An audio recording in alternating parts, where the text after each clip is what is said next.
Hello, caught me stretching. Can you hear me? I can't hear you yet, John. I can hear myself. Good, yeah, I can hear you. So that is good. As you will be tuning in right no sound yet, now. unless it's my end. No, it's not my end. There we go. You're back. Here we go. Am I working? You're working now, yeah. You're working Great. now. For those of you just tuning in, and you see myself, but probably even more importantly, Jack, you're obviously thinking Andy Murray is into the quarterfinals of a Grand Slam for the first time in quite some time. But no, Jack is here to talk about one or two other players, or two other players in particular. I need to get my court on. Are they on court yet, by the way? Not yet. No, they're not on yet. Great, because I've got a lot to talk about, actually. I don't know if you saw any tennis overnight. No, I've been catching my beauty sleep, so I've not seen anything yet. Good for you. I shall be the informer, therefore, on this rare occasion on Talking Tennis. Obviously, you're probably aware of the results. I would like to start with Sebi Korda. I nearly called him Petr Korda. Of course, that was his father. Sebi Korda's loss to Khachanov. Did that catch you by surprise? I'll get into the nitty-gritty, of course, in terms of the injury. But let's assume that we had two sets of normality, and I will address that as well in a minute. But let's say we had two sets of normality. Does that surprise you that Khachanov was dealing with that so easily and so comfortably? Yeah, it does surprise me a little bit. I did have this sneaking suspicion, not that I keep going on about Korda's mental game. I don't think that's very fair at this point. I think he's dispelled a lot of those rumors by getting to the quarters of a big event, winning 5 matches in a row. I think the real thing that was in the back of my mind was, can he keep implementing a really aggressive strategy over and over again? So I'll about Ben Shelton actually as well. I'm not 100% sure Ben Shelton's getting to the semis either. And for the same reason, he's ultra aggressive, just like Korda. I think we had that comment from Medvedev saying that if he played like that, he would be 700 in the world, right? So it's unlikely, to just keep happening over and over again until Korda's a properly established top 10 player. Not mega surprised. Obviously, I had him as the favourite, though. I did think it would be enough to beat somebody like Khachanov. I thought he'd hold serve just as easily as Khachanov, but give himself a few more chances in return. So overall, surprised, but not major. He's still pretty young. So I think with the exception of Djokovic-Rublev, most of the matches in the fourth round on the men's side and the quarterfinals, which obviously we've had one of today and another one coming up shortly, I think they're all pretty close. It's quite difficult to predict. I think it's very difficult to make a case, or was difficult to make a case for de Minaur. I struggled to do so, I think, on your show on Saturday. And it's equally difficult, if not maybe even more so, to make a case for Rublev. But that aside, I think all of our predictions are somewhere around about the 55, 60% sort of region. And I felt the same about Korda. I think 60-40. It wasn't difficult for me to say Korda, but it wasn't with any great conviction. Now, let's talk about the match, or let me tell you about some of the things that occurred in the match. The forehand of Korda was wayward for large parts of the first set and a half. We do probably need to put it into maybe 3 phases, because we've got the phase until 2-3, which is when he first gets treatment for the wrist. It's the first time that I had noticed anything. I think most people who were in the crowd were surprised as well. And listen, on commentary, you've got that moment which unfortunately we've seen all too often during this tournament of by the way, the players just coming on court right now with Azarenka in a Paris Saint-Germain t-shirt. Anyway, whatever. You got that moment which has happened all too often in this tournament, where the umpire is on the phone and you're thinking, well, did Sebi say something? You never quite know what's going on, but you do tend to think that something such as some kind of courtside treatment might be about to occur. And that's exactly what happened.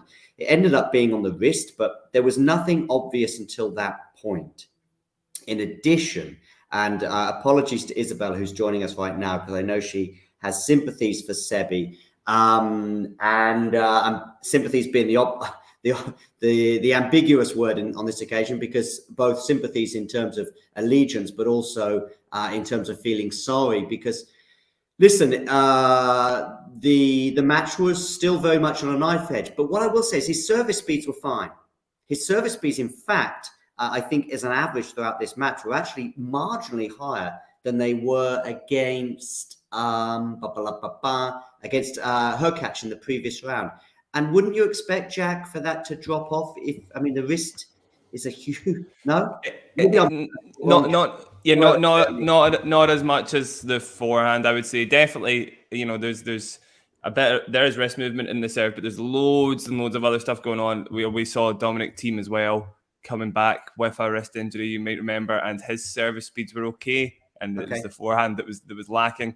So it's not crazily surprising, John. You can still get played to with speeding your serve, using your legs more so than your forehand, using your hips.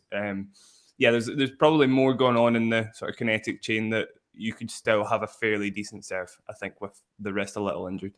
That is exactly what our audience come here for. Kinetic chains, ladies and gentlemen. It may be 1 a.m. Is it, Isabel, where you are? Midnight. Oh, midnight. So you're 9 hours different to me. Oh, that's more reasonable than I thought. It's not great. But for us, by the way, if you're not working today, like myself, then a 9 a.m. tennis match, such as we're about to see, is not too bad. Did you see any of the Sebi match, Isabel? Yeah, I saw the second and what was, part of the third set. And I missed the first one. So by the time I came in, Seb was already looking pretty down. Wait, am I shouting, Isabel? Because I'm suddenly listening to you, but it could be because you're sort of at midnight. But I just suddenly realized she's talking at a normal level. I think I was shouting. I could probably speak a little louder. No, you're fine. You're great. I'm just worried about my own slightly over the top aggressive tone for what is 9 o'clock on a Tuesday morning. But yeah, I guess you're a bit disappointed, and like I say, you have some sympathies for Sebi. I do. I didn't really expect him to win anyway, given his record with Khachanov, and also the way that Khachanov has been playing in the last week compared to Corda. Just less time on court, just a bit more solid. I didn't expect Seb to win, but I didn't expect him to get injured. And it is rather sad. I'm glad he retired though, because rather than try to continue playing in a whole other set, he might have injured it further. So hopefully it won't last into the coming season. I don't think, like I said to you before, Jack, that there was anything clear in terms of the injury. Yes, the forehand was wayward, but I didn't see it as being a major issue until the 2-3 moment. I would say then from 2-3 in that set, and I think he may have been down a break at that juncture, until the end of that set, there was a minor deterioration perhaps. We saw him doing a lot of this, that kind of thing that we do when our wrist is hurting. But what is clear is the third set was a write-off. Just forget what happened in the third set. I watched it. He wasn't really there. It was just a case of whether he was going to continue to what could well have been a 6-love set or not. Yeah. And in the end, he chose to retire. Yeah, I did get your message about forehand speeds. Unfortunately, it's not stats that are available on the Australian Open, and so I couldn't get them. It tells the winners probably tell the whole story, right? There was 0 in the final set, so absolutely no ground stroke winners. Probably no more need to be said than that, I guess. I'm sure he'll be back sooner than later. This isn't a flash in the pan. I'm sure there's other players you could argue in the draw this might be a flash in the pan, but Corda's going to be there for a pretty long time, so no worries. Somebody who might not be there for going. I know he's in his mid-20s, so he's not. But it does seem a bit of an unusual thing to see Khachanov in 2 Grand Slam semi-finals in a row. Maybe he's been going under the radar for far too long. But I don't know. That catches me by surprise, Jack. I think he beats everybody he should beat. In fairness to him, he does a pretty good job of handling everybody kind of ranked outside the top 30, I would say. He's got a good enough serve and a good enough baseline game for that. And Tiafoe was a great win as well. That was probably about 50-50. So it's a little bit of a surprise. I don't think he's breaking into the top 10 again this year or anything. But yeah, it's still not mega surprising that he's there, I guess. Isabel, he's knocking out some of the players you have a soft spot for. I just realised that with obviously Tiafoe. Do you say Tiafoe or Tiafoe, Isabel? It just depends on the time of day. Yeah, I'm a bit confused. In fact, I switch between Khachanov and Khachanov. I just hear lots of people saying Khachanov of late, so I've probably erred a bit in that direction. Listen, Ostapenko lost today against Rybakina. I don't know why I keep mentioning the loser first, because to be honest with you, Rybakina is purring right now in every sense of the word. Well, maybe not in every sense of the word. I haven't seen a cat nearby as yet. But listen, her win over Collins, I think, was really significant. Now, I know you might say that beating the world number one, Swiatek, was perhaps even more so. But that's pretty impressive, I would say, winning those back-to-back matches without dropping a set. First of all, against Swiatek, and then latterly today. I know you didn't see it, Isabel, but you will not be surprised to hear that there were a couple of tantrums from Ostapenko, and there were a couple of moments when marginal calls went against her, and she just couldn't believe it and wondered what was going on in the world. And also a couple of marginal calls that went her way. No problem. Yeah, I saw some things on our group chat. There was something like, if there were no linesmen on the court, then Ostapenko would never lose, or something like that. Indeed. Yeah, exactly. Well, fortunately, of course, really, we've eliminated a lot of the anger and the frustration that the players have often had in the past with this electronic calling. Do you like the electronic calling, Jack? Yeah, I like it. I'm not in the Ostapenko camp, the Federer camp. I think I'm pretty sure Federer didn't like it. Yeah, no, I think it's a good thing. I think Ostapenko likes to make something out of nothing quite a lot of the time. So yeah, indeed. Yeah, Federer's argument was that he had pretty good vision, and he didn't have a great deal of faith in Hawkeye. But of course, this is sort of another level now with Hawkeye. And anyway, here we go. We have Azarenka to serve. Isabel, any final thoughts on this match we're about to commentate on? I'm kind of hoping that Pegula continues her straight sets. So you're in the Pegula camp. Is that a prediction as well? I wouldn't go so far as to predict it. It's just what I'm hoping for. I am not a betting man. I'm not either, which actually possibly makes me more comfortable with making predictions, but whatever. Azarenka wins the first point, 15-love. Jack, are you going to give me a prediction? Yeah, I had a Pegula on from the start of the tournament, as I think you'll remember my only good prediction so far in the tournament had been John. I'll stick to her. I think she's playing great tennis. Azarenka, obviously, it depends what kind of form she shows up in, but I would say Pegula's got a few matchup advantages that she'll have over Azarenka that should stand her in good stead. I can flesh them out as we go into the match, but yeah, I'd say Pegula favourite for sure. Yeah, Pegula's my tip as well. I tipped her, I think, to get to the semis. I think in my bracket, and of course she's not far away from that. And there's no reason to change my mind now. In fact, if anything, it's with added conviction. There is one thing with Pegula, though. There is a quarterfinal point that she was regularly meeting last year. Was it 3 out of the 4 slams, Jack, last year? Yeah. So, there is a mental, perhaps, hurdle that she's going to have to overcome. But then, of course, she did win. What did she win last year? She won Guadalajara. Yeah, and she beat Azarenka on the way there as well. It should be noted. The losses at quarterfinal stages of Grand Slams should be pointed out that every time she's lost to the eventual champion. So Swiatek at the French Open, fine. Swiatek at the US Open, fine. Barty at the Australian Open, fine. I don't know if it's so much a mental thing. And she also made the Swiatek match at the US Open very tricky for Swiatek. So yeah, you give her a bit more credit for sure. I think she's definitely in this without a mental factor at play. Yeah, it's not that I see her as being mentally fragile. It's just that there was just a concern, perhaps, that she might be thinking, "Oh, I'm in another quarterfinal. Can I get over that hurdle?" Listen, Isabel, you of course are just coming off an epic 5-setter yourself a couple of days ago. Are you feeling fresh and ready to go, even if it is midnight where you are, or 20 past midnight? I'm not fresh. This tournament has ruined what little schedule I had in terms of sleeping. After that 5-setter, I don't think I went to bed for another couple of hours, and then last night I was just up until like 5 in the morning. So I am far from fresh, and I can't really wait for this tournament to be over. By the way, let's see this drive forehand. She doesn't do enough with that. I think Pegula could have been a bit more aggressive with that, actually.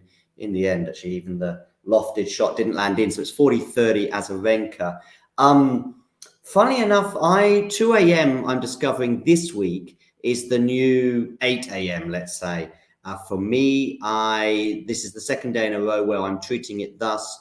And the end of the conventional working day, i.e. 5, 6 o'clock, is almost time for bed.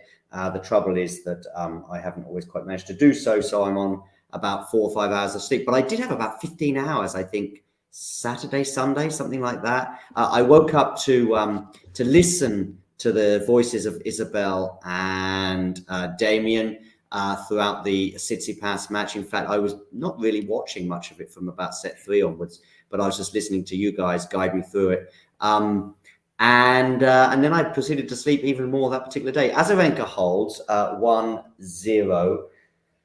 What are Jack, what are the things that Azarenka is going to need to do today if she's going to have a chance of winning? Azarenka is probably best known for how well she returns, particularly how aggressive she is with her return. She does the same thing as Garcia, but is probably the MVP at it. She's the best in the business at taking returns really early and sending them back to the opponent's feet. The only problem is that Pegula's probably the best in the business at absorbing pace and redirecting it. So tactically, it kind of seems like it's a bad matchup for Azarenka. There's not a ton she can do to hurt Pegula on serve without redlining. So I would say she has to go pretty aggressive to beat her. The way Pegula dispatched Swiatek, Swiatek's rifling balls at her back to the baseline and Pegula's massaging them back into the corners. That was a good point from Azarenka, actually. There you go. So Pegula did buckle there. But, yeah, as I say, Azarenka's going to have to play probably uncomfortably to win this match. Yeah, but at least she's got a nice little love 15 start, as you said. What about Pegula? What is it that you would suggest Jack make? What was it that made you choose her to win the title, by the way? Very, very good at hitting a flat ball. One of the few players that can hit through these conditions. They're a bit slower. That's an amazing shot, by the way.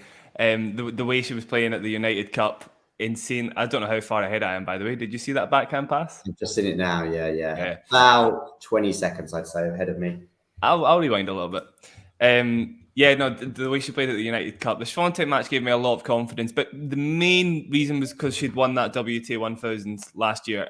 I kind of knew or felt she was ready to win a big title. The only players really that should be beating her are higher ranked players than her. The way she's been dispatching lower ranked players is insanely consistent, probably better than anybody else, bar Swiatek on the tour. So I just, the Grand Slam record, getting to quarters, that for me is a positive sign. The fact she's getting deep in slams every single time she plays them. Yeah, I just felt good about her confidence in the early rounds. And then the way she's playing now, the aggression she's putting on the flat balls made me think she could do it, go all the way, basically.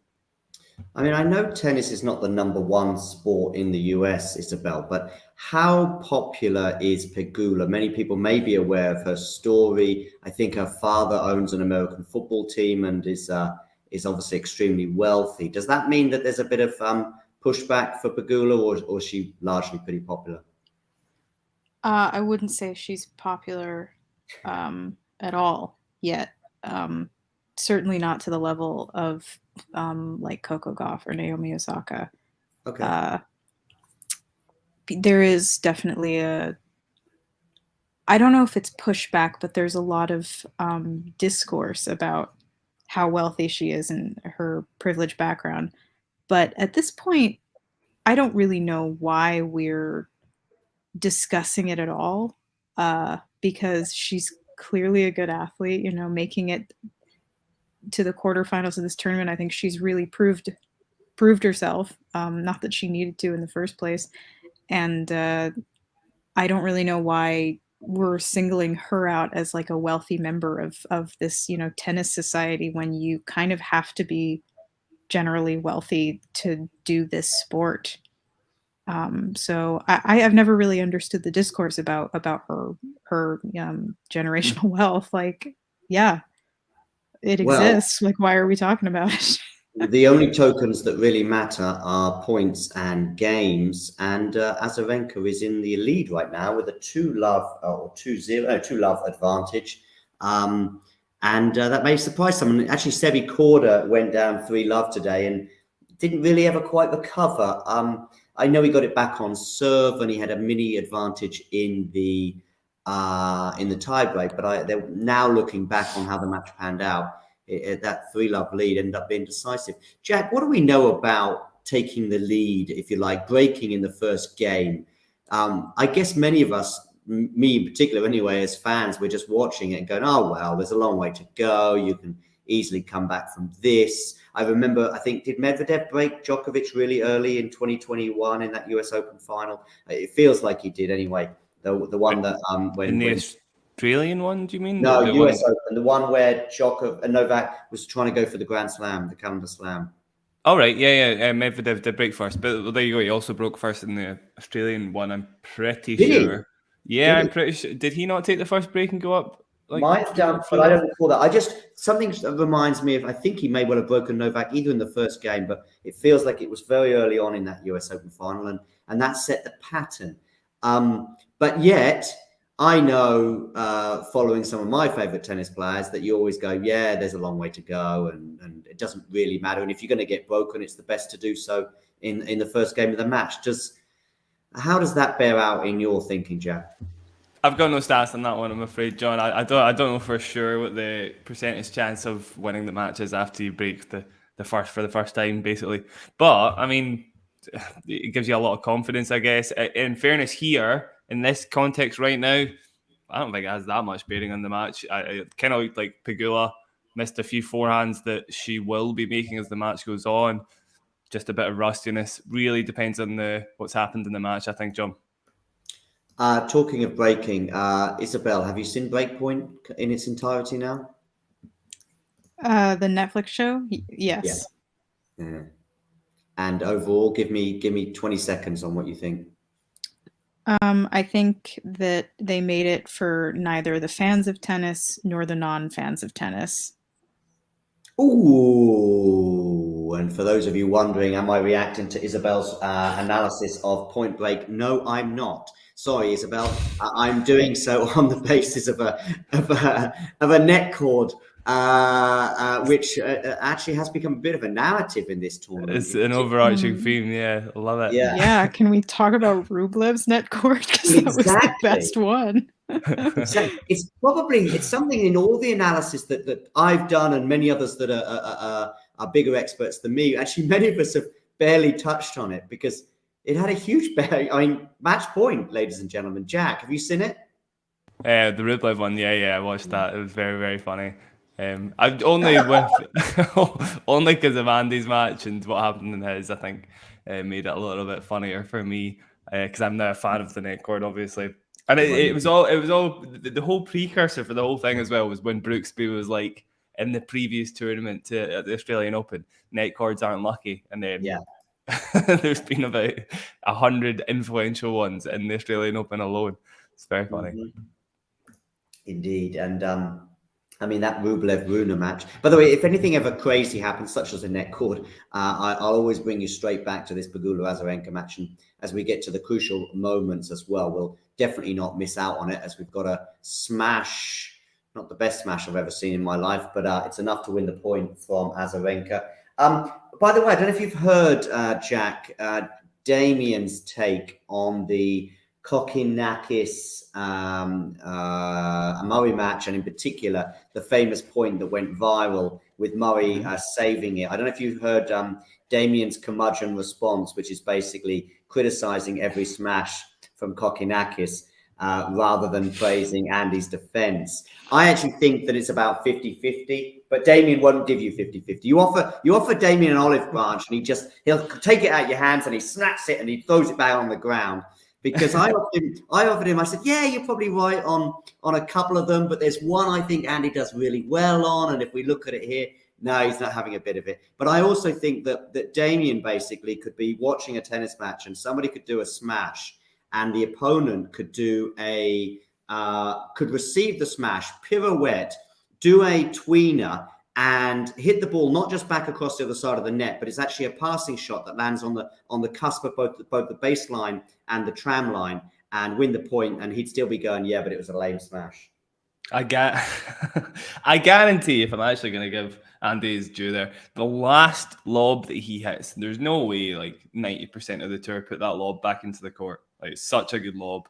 That one, like, he should watch that one back at least. Yeah, maybe the smashes are a bit weak, but the other factor is you've got like every kid around Scotland talking about it, like talking about points like that. I mean, who cares if the smashes are bad? It's, it's done its job. It's got people playing tennis again. So. The uncountables, indeed. Isabel, were you encapsulated by the Andy Murray run? A little bit, yeah. I didn't get to see a lot of his matches. I didn't see any of the Kokkinakis match until the very last set because I woke up at like 9 o'clock in the morning and it was still on. Although I do blame Jack for that because I did tell him the night before, like, you gotta tell me if the match gets interesting, and he did not. Sorry. By the way, this has just got interesting. Did you see that lob from Azarenka? I did, yeah. Great lob. In fairness to me, by the way, Isabel, just cover myself. It was 5-2 in the third set, and then I had to leave shortly afterwards. Oh, yeah, I did not think anything interesting was happening there. Genuinely. I thought you must have been just so entranced by it that you forgot to pick up your phone. Isabel, actually, I apologize. You've been on the stream now for a good 20 minutes or so, and I haven't mentioned the fact that your father joined my stream. When was it? Last night, I guess. Something, I don't know when it was. It was for the Rune match against Rublev. Oh, yeah, I had no idea. I say my stream. It was Damien and I for 4 sets, but Damien was just really struggling in terms of lack of sleep. So I took on the mantle for the 5th set alone and sailed that ship home. But thanks to your father holding my hand, because am I aware that he is also a guy at sea from time to time? Yeah, he works on a lot of cruise ships. There you go. He said something about him being in the Caribbean anyway, so I assumed he was on a ship rather than swimming with a mobile phone in his hand. So I assumed he was on a ship. It's 15:30 here, by the way, and Pegula's not exactly drowning, but she's not swimming in glory either. Did you like that, Jack? Did you like it? I did. Well, the reason I was actually enthused there was the volley more so than the pun there. Yeah, than the commentary. I can elaborate a little bit on the volley if you like. Obviously, Pegula is like top 10 player in doubles. People kind of forget that. There is a big reason for that. Her hands are great. And in Guadalajara, where it's very low altitude or high altitude, I should say, and the ball flies and you need a lot of feel on the ball as she goes down to break points, by the way. She was great at just directing the ball where she needed to, getting into the net. I think we'll see the same thing here. Once she warms up, I'm not convinced she's playing quite as well as she has been. So, if she drops the first set, I still keep her as favourite. Yeah, I mean, by the way, you can lose the first set 6-love, and all sorts of unusual things can occur from that moment onwards. I certainly remember Rafa losing 6-love to Dominic Thiem and winning the match in 5 sets, but I don't think it means. I used to think as a kid growing up that how can you win or lose a set 6-love and then go on to lose the match or win the match and the other way around. But it does happen more often than perhaps we realize. Anyway, Pegula is not quite nowhere near 6-love yet. In fact, she's back to deuce, which is good news for her, bearing in mind she was facing 2 break points and very much staring down the barrel. What are your thoughts on the early exchanges here, Isabel? I'm a little shocked that Azarenka is playing so well, but maybe I shouldn't be. I haven't actually seen any of her matches this tournament. I kind of expected this to be a bit more competitive than it's starting out. But Pegula might be able to. Oh well, I don't know now. She's facing another break point. Indeed. This could be a quick match. It wasn't the best return I've ever seen, but it was also good enough to put her in charge of this point, Jack. And it ultimately ends with Pegula dumping a backhand into the net. I mean, it was a tricky backhand to deal with in terms of the depth from Azarenka. And once again, we've got another great point, Jack. She said something there. I'm gonna rewind it and try and lip read. Do that. The court is so effing slow. It just slides, I think she said. Oh, really? Okay. Yes. But how was it in Sydney when she obviously beat Swiatek? Was that also notoriously slow? No, that was fairly quick. Okay. Yeah, okay. So she does prefer it when it's a little faster. Again, I just thought the firepower of hers might help a bit, though. So she is struggling with the conditions as that return hits the baseline. She's not really been playing many aggressive shots to my eye. That's a very good shot, though, to save break point. Yeah, the faster the conditions, the better for Pegula. And Matthew here asking in the chat about Pegula and the nighttime conditions. At night, by the way, I don't know, is the roof closed? I know it was earlier because of the rain that we had. So the first match is this afternoon. But of course, at night, it's a lot more difficult to tell. So I don't know if the roof is closed. I don't know if you know either way, Jack, on that. No, I'm not sure. No. There was one. Sorry, there was one a little bit off track there. But there was one story about Pegula that that came to my mind there that made me laugh. She played Halep once. I don't know if you saw that. And on court, she could be seen mouthing the words, "She's a pusher. She's an effing pusher." To her team. She likes to have a fairly candid chat with them on court. So I assume this is she's obviously quite annoyed if she's saying something out loud here. Yeah, but of course she's sailed through the draw until now. Very, very impressive. Did she beat Kostyuk at one point as well? Yeah, that was Pegula, wasn't it? I think she did. It was fairly comfortable. She also beat Krejcikova, John. She beat Kush. Oh, I love the way you added my name at the end of that.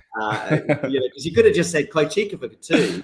But the adding my name means, John, be aware that I'm aware that you got your prediction wrong in terms of me not only predicting her to win that match, but also to get to the final. Yeah. But you, Jack, you were the one who told me, and I must admit I should have known this before because I have become aware of other people doing this. Basically, just big up your right ones. Actually, since you've said that, every time I'm on stream, I'm always like, Sebi Korda, told you, didn't I? Djokovic to win, not exactly rocket science, but Sabalenka as well. And by the way, Tsitsipas, I've got. So I just mentioned those, and that's a lovely winner there from Azarenka, giving her fourth break point of the game. By the way, how are your predictions looking, Isabel, in terms of the AO on both the men's and the women's side? I mean, I feel like they've changed with every round. No one that I wanted at the beginning is still in, except for Pegula. I feel like I've been talking about Seb Korda for years, and everyone was sort of like, meh on him, But this tournament, I was like, I told you so. Like, I told you he was interesting. That one hurts the most for me because I was picking him for every round.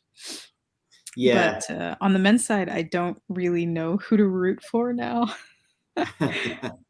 There's a funny mixture in terms of, I know who to root for and if you like, and who not to. But as the draw progresses, or in fact, no, even at the beginning, I'm sort of also looking at random matches that normally I wouldn't give a flying proverbial about. And yet, I think that's the roof open there. I think. Is that the roof open or is it closed? No, it's closed. It's closed.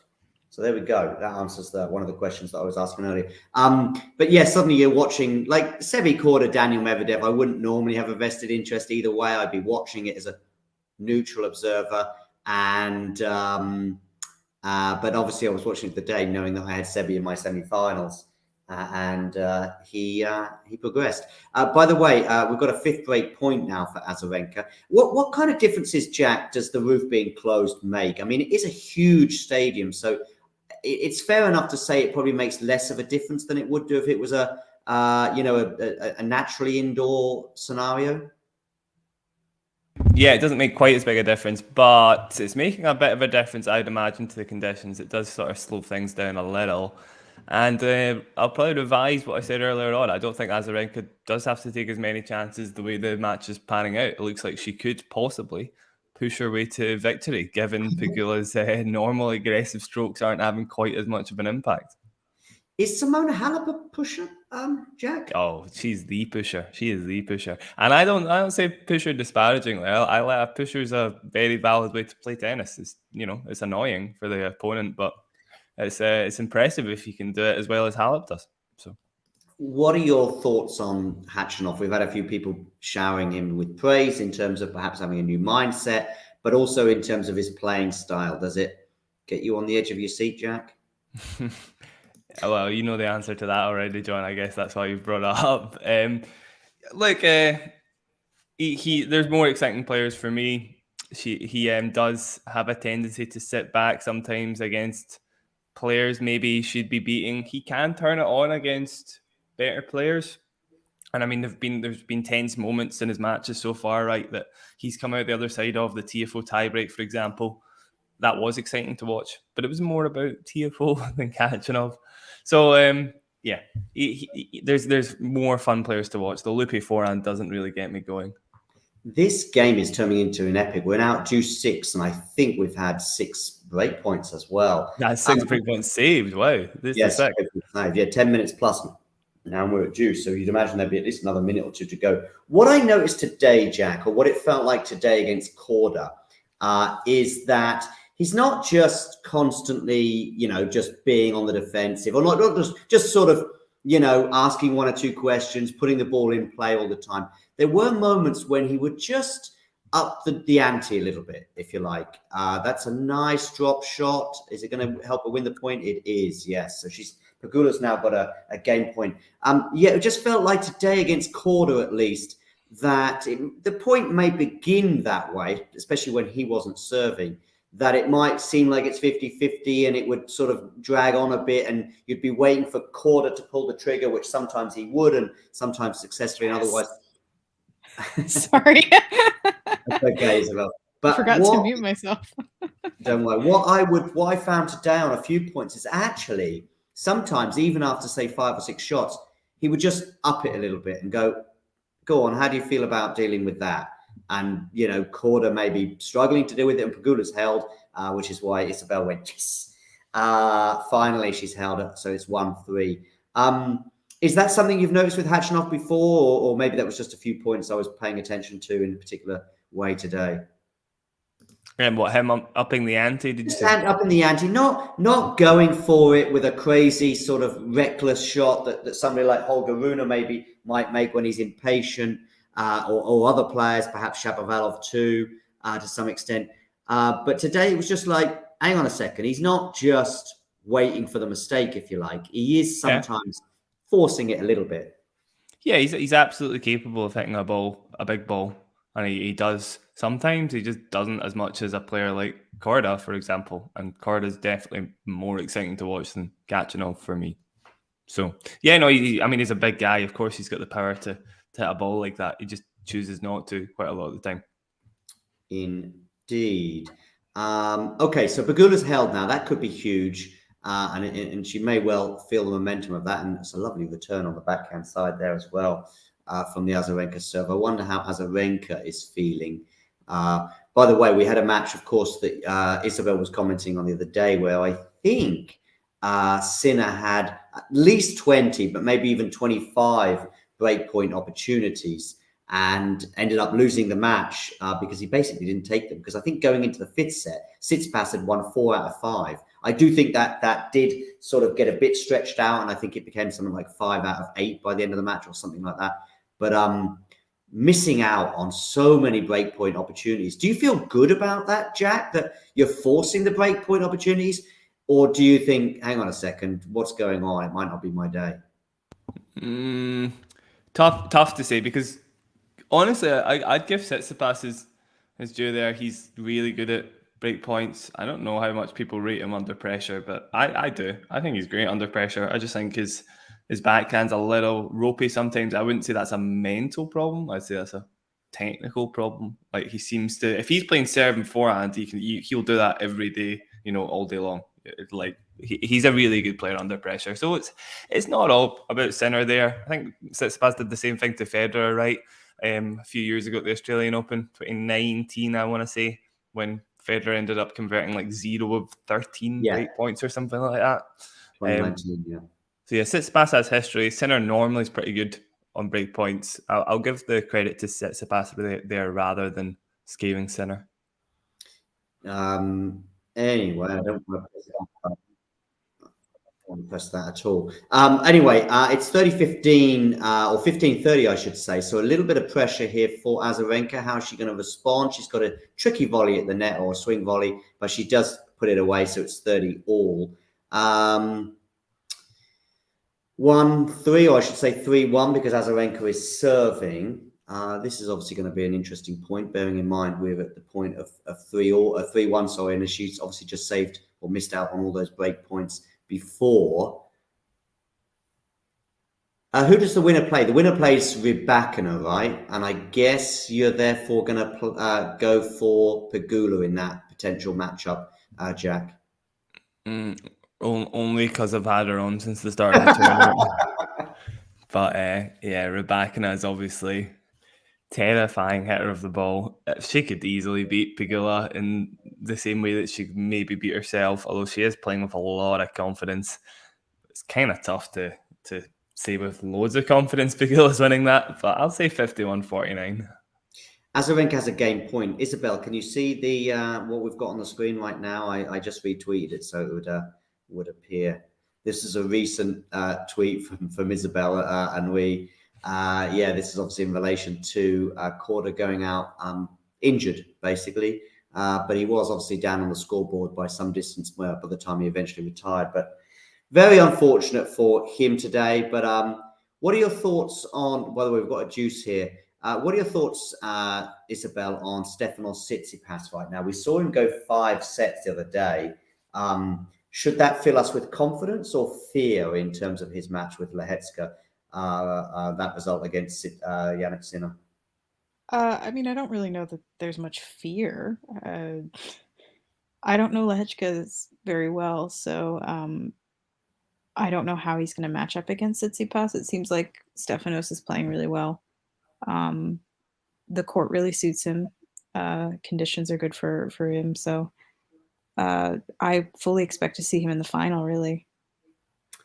Me too. I don't think Jack is as sure, though, right? In terms of that Lehecka match? Yeah. Okay. No. I think Tsitsipas is definitely the fave, for sure. What is it? Quite heavy. Quite a heavy fave. What is it, Jack, that you think is behind this fairly consistent form in Australia from Tsitsipas? I'm thinking 2019 was his breakout, if you like, semi-finals, albeit that Azarenka's just double-faulted on game point, so it's back to juice. Albeit that maybe some people might have thought he might have been able to go all the way. He was pummeled off the court by Nadal in that semi-final. That was 2019. 2021 and 2022, I want to say he got to the semi-finals both years and lost to Medvedev, who until recently has been a bit of a nemesis for him, but he seems to have reversed that trend. But what is it about Australia compared to New York, where he seems to always struggle? Well, firstly, he's got a home-ish sort of crowd there, right? A lot of Greek people in Australia. He said it himself, very comfortable there, gets tons of support. I think that makes a big difference. There's also a small theory that he tends to play bigger servers nearer the end of the year, especially in the American swing, where you're more likely to play an American player. Their games tend to be more serve-centric than in Australia, where he has, I think, historically been playing players that are more rally-centric, more likely to play from the baseline, and that's the sort of matchup he tends to win. So yeah, that's a theory anyway. I'd need to look into it properly, but I imagine that'll be part of it. Yeah. What are your thoughts on Stefanos Tsitsipas these days? By the way, Azarenka has held, Isabel. Maybe you have something to say on Steph. On Stefanos, I mean, not really. I agree. I agree with Jack on most things regarding Tsitsipas. What about you know. Steph, though, in general? I mean, I think he may have upset one or two people with a tweet or two he sent out a few weeks ago. Yeah, I'm not a fan of him personally anymore. You know, any man who decides to denounce feminism publicly is not good in my book. So Not in your book. You're not going to be adding them on Facebook or whatever. I don't know what do the kids do these days, Jack. Adding on Facebook it's probably so 2007. I don't have a clue, John. I'm not one of the kids anymore, I'm afraid. Snapchat. I'll add you on Snapchat. I don't. I think they use Snapchat. I'm not sure. I think they use something. What's it called? You take a photo of yourself every day. TikTok. No, not what is not it called? TikTok. Real? Be real? No. That what's it called, Isabel? Be real? Be real. That's it. Something like that. Oh, be A lot of them use Be Real, John. Yeah. It's the new non-social media thing. I'm guessing real is spelled with a double E, I guess. Is it? Yes. No idea. I think it is. I'm pretty sure it is. There you go. Okay, let's get real about this right now. Time to get real for Jessica Pegula because she's 1-4 down. Azarenka wasn't the easiest of holds for her, bearing in mind that she had 6 break points on the previous Pegula service game, and then she certainly had a couple of juices, I think, on her own hold there. But anyway, it's 4-1 to Azarenka, which may surprise many, maybe not her or her allegiance of fans. I should say 1-4 because Pegula is serving. Let's see where she puts this one. Down the tee, should be enough to win the point, and it is 15-love to the American. I think I was going to say quite an interesting stat that I'm pulling up at the moment.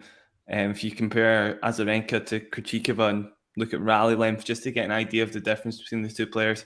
On serve, Krejcikova was winning like 33 points that she won on serve in the 0 to 4 shot rally length. So big serve, big forehand, etc.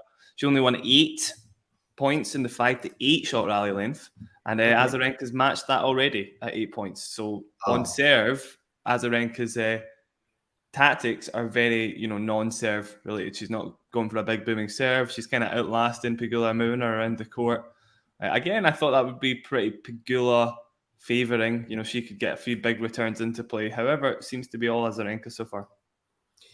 Jack, I had a chat earlier on with a few people in various tennis circles. That sounds a bit pretentious, doesn't it? I don't mean it to do so. It basically means Twitter.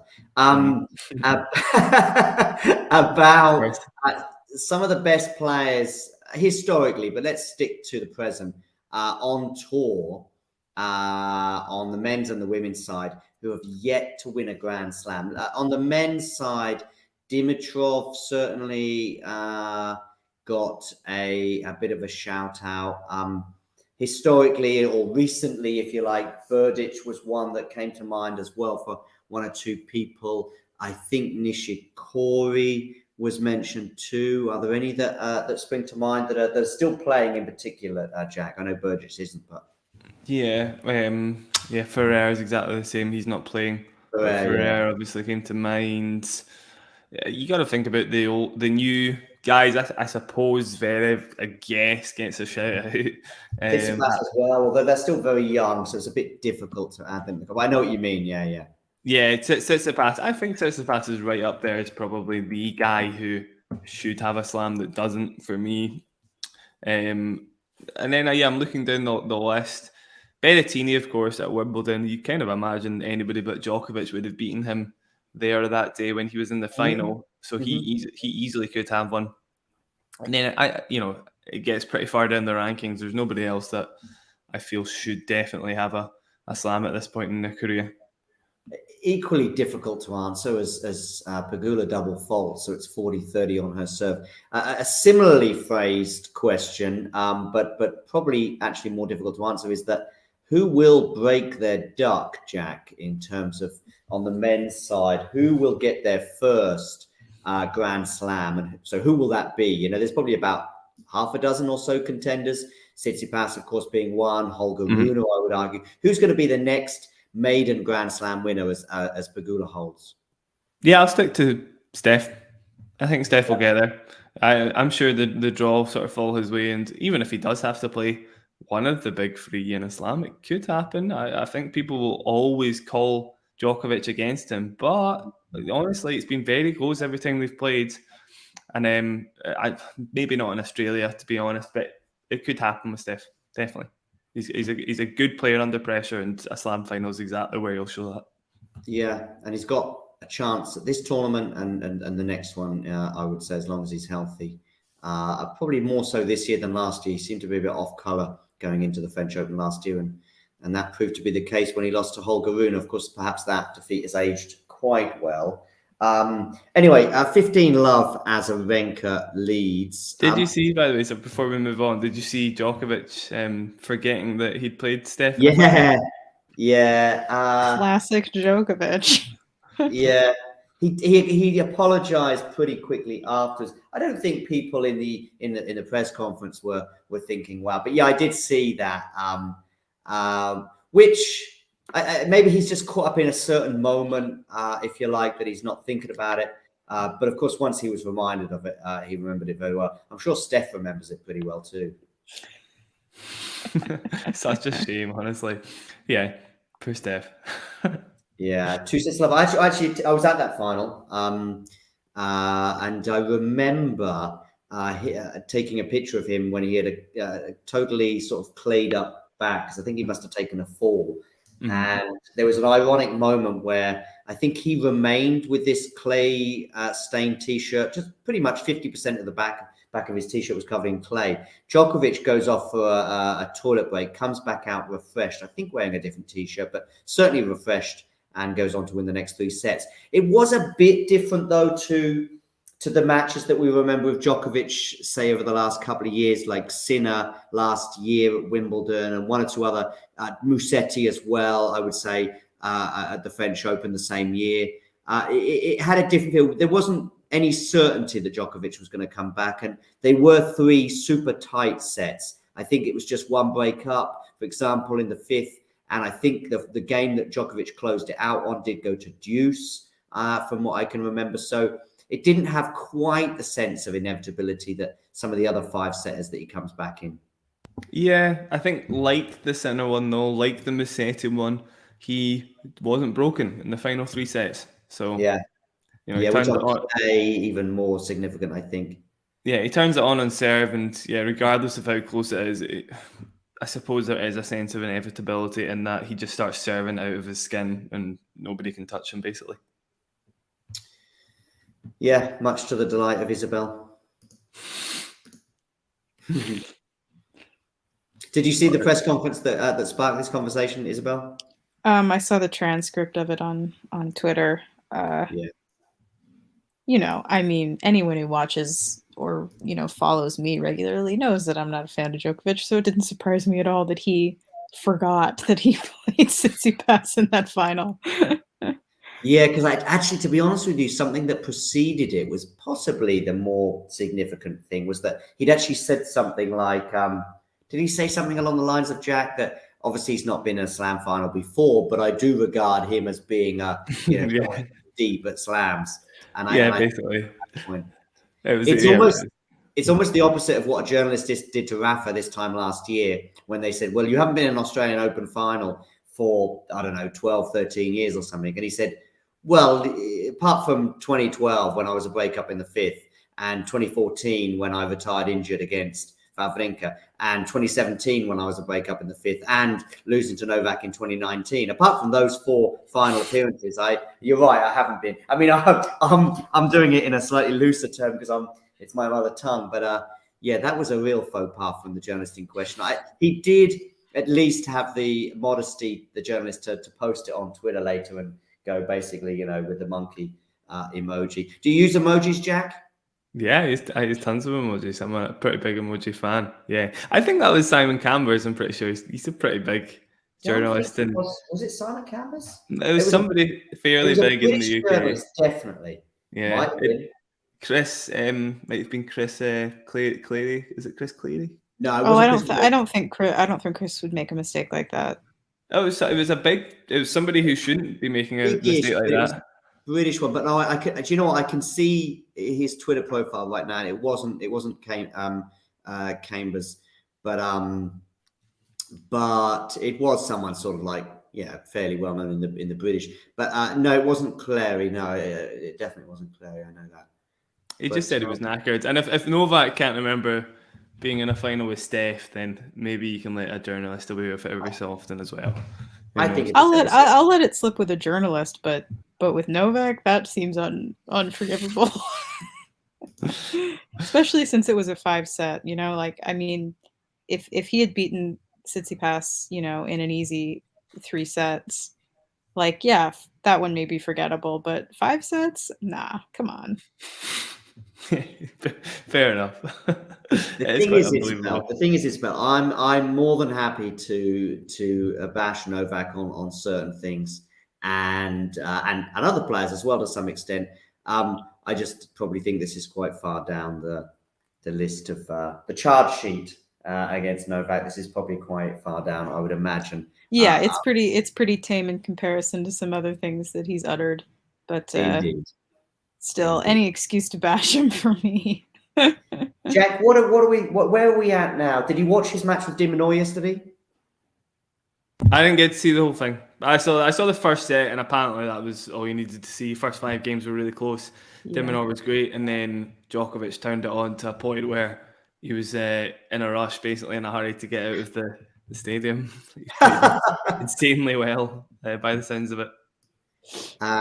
We have a break point or I have a break point. Probably Isabel is deep into the second set, bearing in mind she's quite far ahead of me. But I see a break point. It's the first one of the match, I believe, for Pegula. So let's see how this pans out. Azarenka here, 4-2. She's held that lead pretty much throughout this entire set, having broken in the first game, I believe it was. She gets the first serve in, should win at the point, and it does. So she saves a break point, and they are back to deuce. Where was I at? Oh, yeah, Novak. Where are we at, Jack, then? I mean, obviously, you saw the first set. I don't know if you saw the Dimitrov match as well. But where are we at with Novak and the hamstring? After the De Minaur match, he said it wasn't bothering him for the entirety of that match, basically. Said that generally the longer the match goes on, the worse it tends to get. So I wouldn't be surprised to see him coming out playing aggressively again against Rublev just to get off the court as soon as possible. Generally, it's something that's still there, but it hasn't bothered him. Didn't bother him in the last match, so he's confident about it by the sounds of it.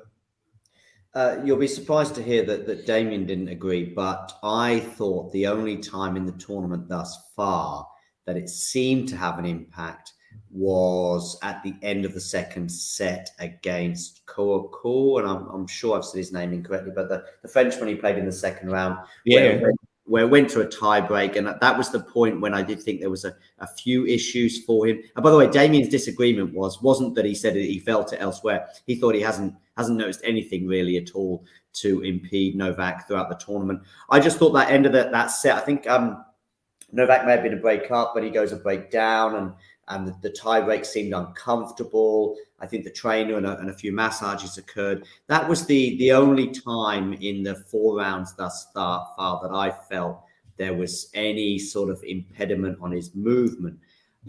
There were moments against Dimitrov when there was a bit of hobbling, a bit of a time when he went off court. We also remember how he got that volley, I think, at the net to win the first set, and how he sort of rolled over on the ground and then went off court, I believe, after that. But it wasn't impeding him during the points. It wasn't like, he was giving up on balls and that he would normally get to or anything like this. At least to my eyes, he wasn't. He was winning the points he should win. He was losing the points he shouldn't. He won in straight sets. No big deal. And off he goes into the sunset.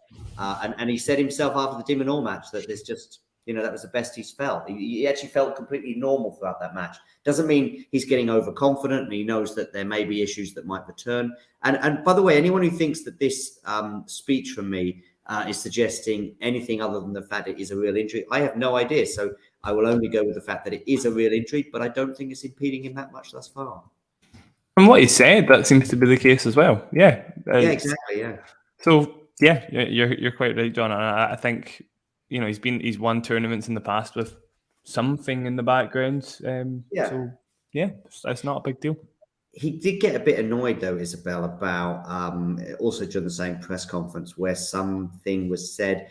Well, he certainly responded by saying, "Oh, other players have injuries, and everyone says it's not helping them. But when I have an injury, people are suggesting that it might not be genuine." So that seemed to annoy him anyway. Again, classic Novak. Just a really self-absorbed and untrue statement in general. Yeah, my thoughts on it are basically, take it for what it's worth. It's a real injury. It is a concern. It just hasn't bothered him that much, and certainly didn't bother him in demolishing de Minaur. Back to this match anyway. Azarenka here is 5-2 up. She held in the previous game, so Pegula is serving to stay in this first set, and she's just put a forehand into the tram lines. So it is love 15. Apparently, one of the things Jessica was yelling at her box was, "I don't know what to do. The ball's not going anywhere." Oh. So that's what she's dealing with. Yeah, it's interesting. I thought the balls favoured flat hitters, but maybe it's to do with the roof being closed as well, that it's just so difficult to hit through the court. Jack, sorry, go on. I was just going to say she double faulted now, and it's love 30. Love 30. Jack, I hear you've compared Isabel's game to Daniel Medvedev, by the way. Interesting. Yeah. Isabel, you may want to elaborate because Jack might not remember. It sounds like Jack doesn't remember saying that. I should preface it by saying he wasn't saying it in a complimentary sort of way. I think it was about your flat forehand, perhaps, or something like that. I heard you saying the other day. Yeah, I think that's what it was in reference to. I'm sure it was the backhand and nothing to do with the funky technique or anything like that. By the way, you mean my lack of a backhand? No, the backhand was killer. It's like a laser. No, it wasn't. That was like my worst shot. Oh yeah, of course, double-handed forehand of actually. I'm misremembering that. I'm thinking of a double-handed laser, but it was actually on the forehand, of course. Yeah. Azarenka has 2 set points here. Indeed, she does. I think it was a slice there for Pegula that went long, and I don't know. There's something about a slice going long that feels particularly annoying. Anyway, 15-40. Pegula is serving. She goes down the tee, and it's forceful enough that it brings up the forced error, so to speak, or it's an unreturnable, and so it's 30-40. But she's still facing another set point. 10 times. Pegula off a big serve to Azarenka's forehand, but she does miss it. I might be a little bit ahead, apologies, but she's got it back to deuce. Pretty close now, Jack. I think we're about 3 or 4 seconds apart, but that's fine. Deuce there. Azarenka just sort of gave a nod just before she received that serve, as in like a nod. Yeah, okay, let's get this set done, but she didn't manage to execute. 51 minutes on the clock. By the way, they raced through the first couple of sets today with Khachanov and Corda. Actually, they raced through the sets yesterday. That 5-setter that went the distance with Rune and Rublev was pretty fast, actually. Yeah, it was. Yeah, like compared to Andy's match, 5 hours 43. I think they finished it in 2 hours. 2 hours faster, right? Yeah. Did you see any of his loss to Roberto Bautista Agut? Yeah, I saw a little bit. Yeah. So the first set, and then had it on in the background while I was coaching, so I still kind of saw it. So I saw I had 2 set points in the second set, and Bautista Agut did, and then he saved those on that set. It was all very competitive, but which is all I could have asked. Really, I didn't really expect him to win it. No, it was kind of remarkable that he managed to win that second set, really, because the way the first set and a half, I think he went down a break at the beginning of the second set. I think he got it back on serve at one point. But the first, I think, 13 points, I think he lost 12 of them. And that set the tone for the next set and a half. And yes, he did get it back to 1 set all, but But yeah, that was quite damning. But I guess 2 5-setters back-to-back for a guy with a metal hip in his mid-30s, it was just a step too far. Yeah, more than one step too far for sure. But then, you know, I'm very confident about his season after this tournament. It's all looking very promising in terms of fitness, in terms of the level he can bring. For once, feeling a bit optimistic because for the entirety of the tournament, I was very pessimistic. Pegula, by the way, holds that game. Sorry, from 2 break points down. So it is only the 1 break of serve. Had set points there, but who knows? Not out the set yet. No. So Azarenka here serving for it. Is she going to succeed, Isabel? I don't know. That is what you come here for. Definitely. I'm no expert. She's definitely she's still looking much more comfortable than Pegula. So yeah, I'd imagine she will. She's won 11 points to the 1 point on her serve, 5 to 8 shots against Pegula. So Pegula's doing nothing in the sort of mid rally length, if that makes sense, on Azarenka's serve. 2 seconds, I got rid of that beep. Yeah, I heard that, Jack. I wonder what that was. Eventually get a pacemaker or something. Okay, 15 love, Victória Azárenka. By the way, Isabel, I heard you lamenting the schedule and stuff, or not the schedule, but in terms of the fact the time zones are different. I don't know. I must say, I feel as though California it's not great. You know, unless you're in Australia, it's not great, but it's still slightly better than Europe, right?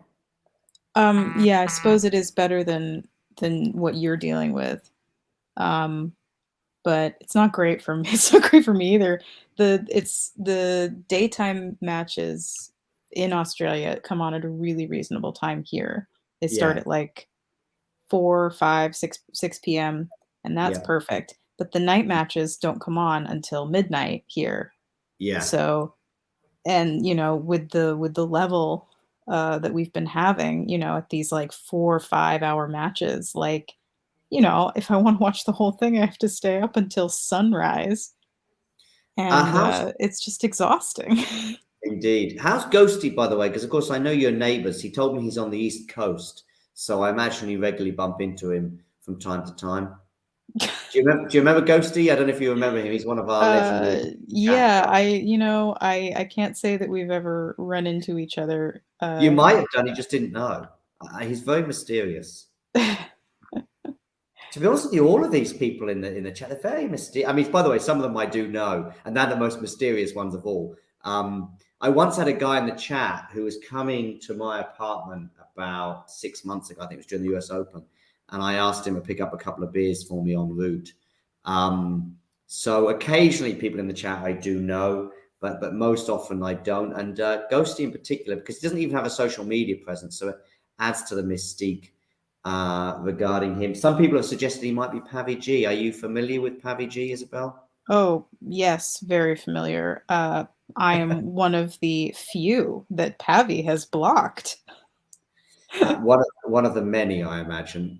It hasn't blocked me. What I tend to get with Pavi is follows, likes, and then unfollows. And he flits in and out. He comes back and forth, if you like. So that's that. I mean, I think there was one occasion when he mocked the number of people tuning in to Talking Tennis. He did it in a fairly friendly way because I had responded to something that he had said about injuries, funny enough, that was sort of quite loose, let's say, with the truth and a little bit lacking in terms of evidence. So we've got 2 set points here.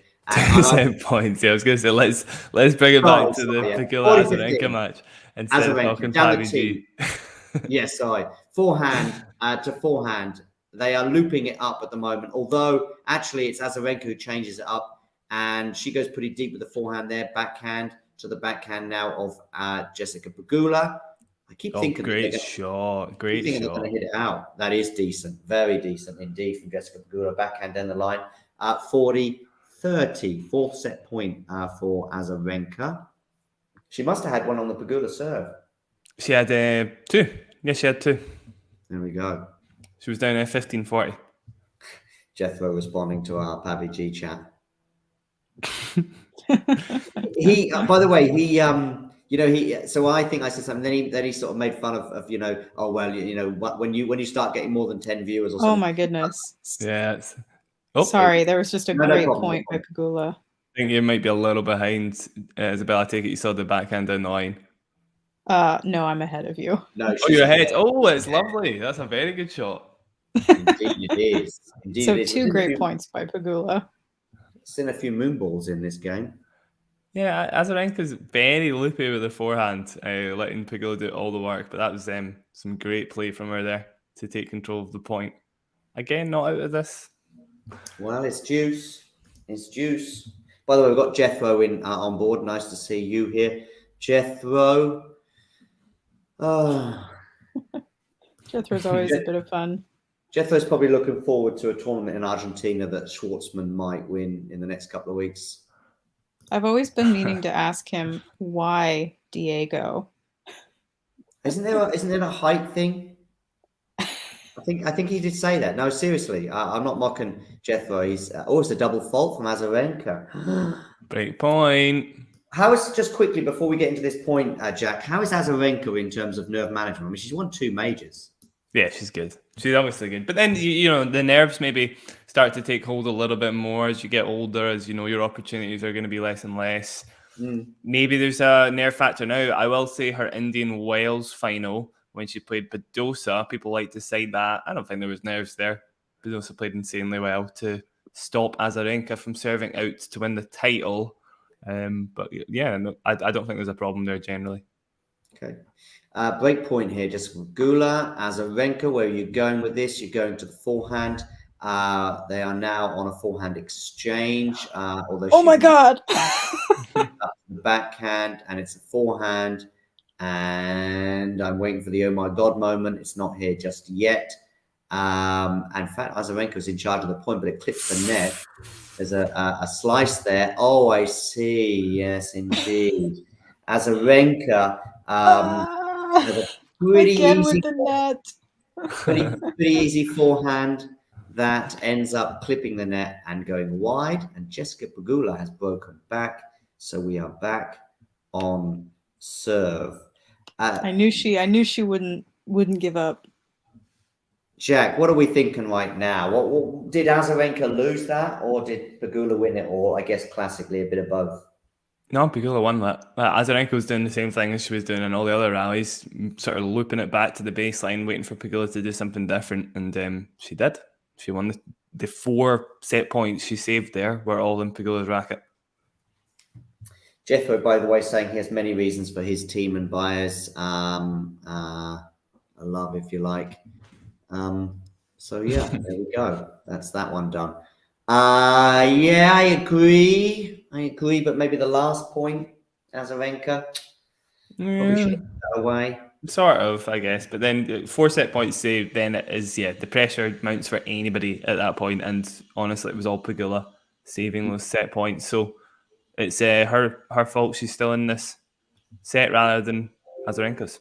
Jack, you've got to remember, I've just been hanging out with Damien for the best part of 10 days. So, he would rather. I think he does like football. And I think he'd be of the school of thought that every goal in football is preventable. Messi could go on a mazy run, going past every player en route and score the best goal of all time. And he'd be going, should have blocked it at source.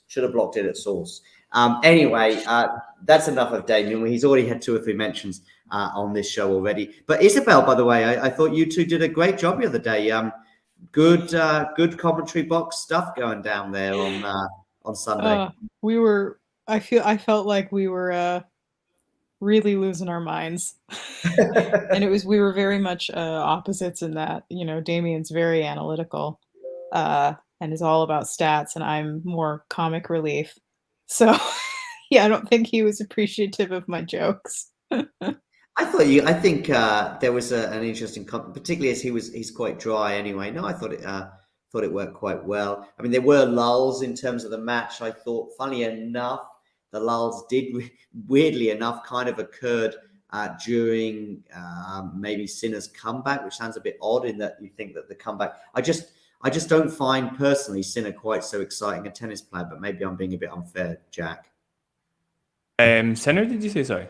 Yeah, I don't find him that electric. Ooh. The US Open match last year was the best match of the... Yes. But Alcaraz could play me on a tennis court, and suddenly you go, "Wow, what shots are going on here?" Sort of. I think Sinner, he had some proper pace to the ball a lot of the time. That match was no fluke that it looked as good as it was. He was insanely good.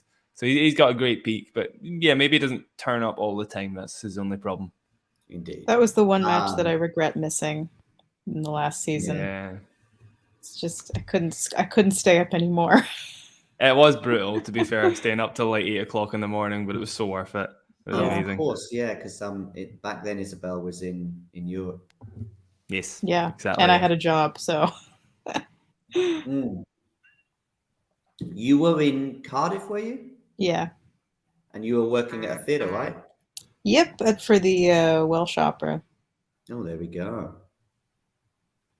What are you doing here, Azarenka? You are winning the point. That's what you're doing. And 2 more set points. 2 set points a game. 15-40. Set points 5 and 6. Yeah. I can talk us through it if you like. Yeah, sure. Talk us through it. Pegula first serving to the into the net. Second serve. In play, Azarenka gets a good forehand deep. Pegula absorbs. They're going down the middle. Still going down the middle. Pegula making the first move by trying to hit a bigger forehand and goes long. It's set Azarenka. There we go. There you go. No shrieks of delight from Isabel on that point. It had already ended when Jack started, so I was already disappointed. Yeah, right. Jethro there, by the way, saying anyone else missing Alcaraz? Yes, I am, but I think he's due on court pretty soon.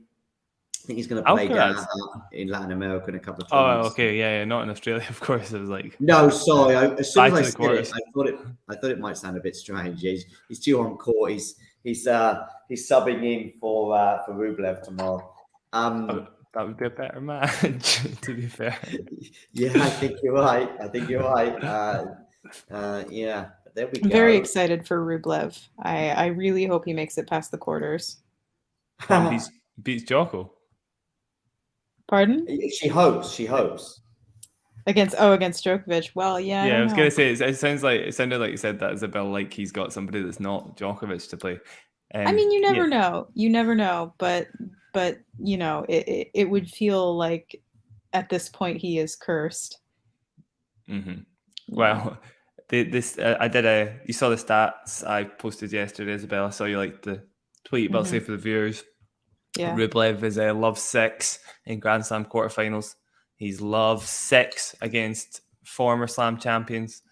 And Novak's all the Novak stats. He's a 9-time champion in Australia.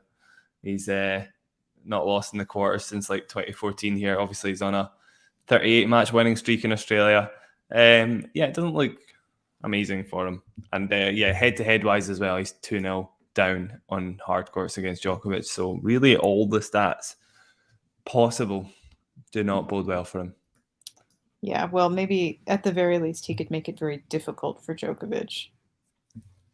Well, at the very least. And in fairness, I didn't give him much of a chance against Rune. So... Well, yeah, he played surprisingly well. So... Yeah, I thought I just like him. I just want him to win. He gets so sad when he loses in the quarters that it breaks my heart. So I just... He was very upset against Tiafoe when he lost in the US Open. That was so hard to watch. I didn't realise his last 4 losses at Slams, 2 of them have been against Tiafoe, and 2 of them have been against who is it? Somebody else. It's exactly the same player. That'll come back to me. But he's only lost to 2 different opponents in the last 4 Slams he's played. Tiafoe's been his bogey man in a way. Shame Tiafoe had to go down as well. That would have been really good. Did you see the 4th set tiebreak, Isabel? I did, yeah. I watched the whole match. Yeah. So you did. You were reacting in the chat, weren't you? Forgot about that. Yeah, I do love our tennis group chat and the shenanigans that go on in there. A lot of hate. Well, no, actually, no. I think it's impartial in there generally, or it balances out at least. I was gonna say I never try to be impartial. Not many Khachanov likers in there, to be fair, so that match was fairly impartial. Here in the Azarenka Pegula match, I don't know. I think a lot of people are rooting for Azarenka. Are you in that camp? I don't mind Azarenka. I mean, I like any woman who comes back in a Grand Slam after having a child. And to win it, I think that's really cool. But I like Pegula. I think she's played a really excellent tournament. I'm kind of disappointed in her performance here. And I would have liked to see an American woman in not only in the final, but like to winning it as well. Because I'm so tired of the discourse around American tennis that I just really want a woman to win it. But anyway. We've had a female American champion in the last 3 years at a slam. Yeah, we have, but she's not really around anymore. No, she's not. Yeah. Is there anybody else I'm forgetting about apart from Sophia Kenin? I don't think so. Anyway, I don't think so. Not in the last 5 years, I guess. A few players have come close to now. Well, you had Sloane Stephens winning the US Open 5 years ago or so. I suppose that was a while ago. That was a while ago. You're right. A lot of these players don't really get the credit they're due for winning a slam. It feels like that's not enough a lot of the time. Yeah, well, especially on the women's side. Yeah, 100% only on the women's side, because you have Cilic is a solo slam champion, Delpo is a solo slam champion, although both, I suppose Delpo at least is maybe a entity unto his own, of course, in the legend status. Roddick, Roddick, there you go. Yeah, exactly. Yeah, I suppose, maybe your whole career isn't defined by just the slams, but still, it does seem like Sophia Kenin got sort of chucked by the wayside in terms of popularity after she won that slam for not coming close to the results she had before, which is unjust. Yeah. 30 love, by the way, for Pegula. She is managing to rattle through this service game fairly comfortably after a ropey first set. She didn't really look like she was ever comfortable. As Isabel said, she felt like she couldn't hit through the court, felt like the conditions were incredibly slow, and that seems to have been to Azarenka's liking, just willing to get the ball back into play, looping it back to the baseline. I don't know if I'm changing my pick yet, but Azarenka's looking great as the two-time champion here. Although that was 10 years ago. And in fairness, people forget she has been in a slam final since. She got to the... That's right, yeah. Yeah, she got to the final of the US Open in 2020. So there is still slam champion possibility in there, I guess. Yeah. Although it is looking more and more like Rybakina will be the champion here. Mm-hmm. Yeah, she's playing great again. Although either of these players might be a good-ish matchup for her. Like, they're both good returners. They're both able to take the serve and direct it back to the baseline with interest, whereas Swiatek would be more likely to loop it back with heavy topspin. Break point, by the way, to Azarenka after Pegula was 30 love up. This could be the moment. I'll talk us through the break point. Pegula serving straight to the body. Very poor first serve. A groan from Isabel. Forehand down the middle. This is incredibly safe. He tries to add some pace, trying to read Pegula's lips again. couldn't quite. Forehand, I kind of got the gist though. Pushes the forehand very, very long, and Azarenka's up a break in the second set. I'm going to rewind that and see if I can see what she's saying. No idea. I'm sure somebody will be able to read it on Twitter soon. But this is looking dangerous now. I will now change my pick to Azarenka. I think at this point, this is looking a little bit too much of a mountain to climb. All of the conditions stuff is going in Azarenka's favour. Pegula just looks so much more ropey than any other match she's played. I do wonder if she loses this match, if she'll get a name for, as John said, maybe losing in the quarters. This is maybe one she should have won, and maybe she'll be seen to be a little bit mentally fragile. Again, I don't know. I really think the conditions have been very, very brutal for her. Nothing like the game she'd like to play, probably with the roof closed. I doubt she's played a match with the roof closed so far. Yeah, I'm reluctant to call her mentally fragile because I haven't seen any evidence to support that, apart from some frustration with how she's been playing. But in all of the matches I've seen this tournament, she's been so solid. So this is just a blip, I think. One bad day out of 100. So I wouldn't call her mentally fragile at all. That's quite the opposite. Yeah, I think she's one of the strongest players mentally in the game. She's amazing. Yeah. Very different from Ostapenko.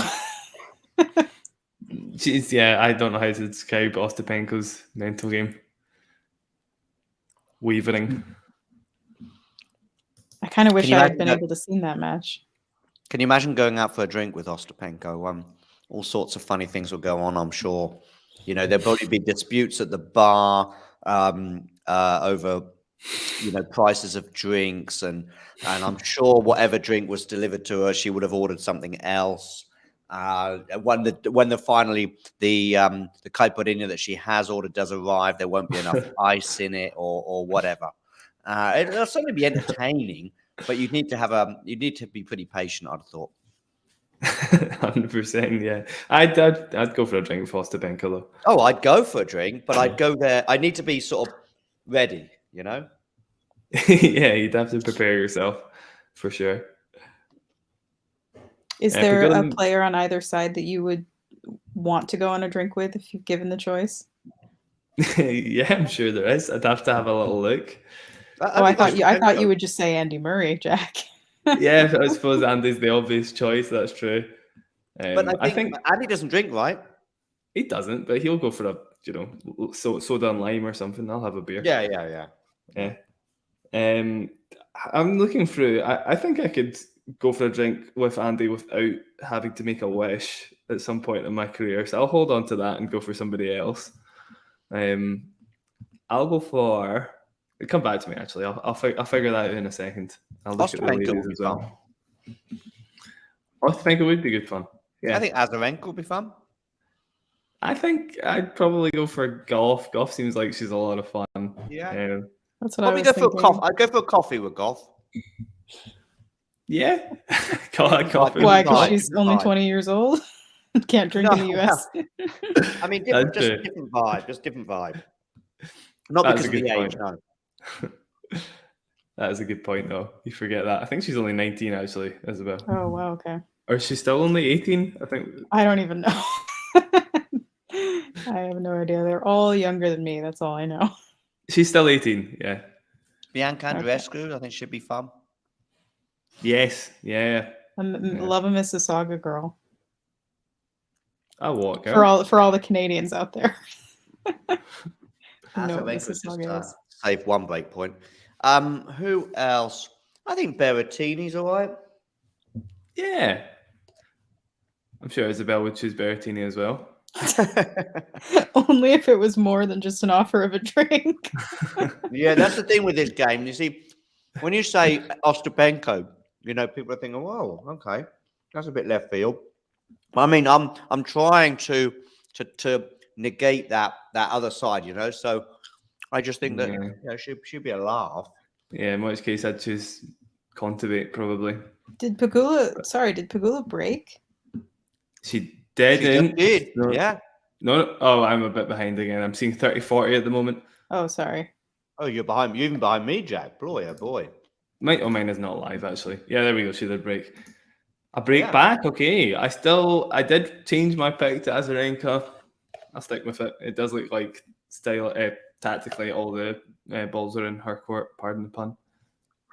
Roger will be fun. Yeah, He's quite retired. giggly, you know. I think he'd get drunk pretty quick. He would. Yeah, that's true. And he drinks as well, so you know. Yeah, yeah. He'd have a beer with you. I Yeah. would pick Kokkinakis actually. Yeah. Interesting. As long as Nick Kyrgios didn't go. Well, that's the thing. You are sort of getting a bit closer to Matthew here, by the way, asking what the hell am I? Oh dear, I've got something on my microphone as well. I was having a yogurt, Matthew. He's just asking what I was munching on.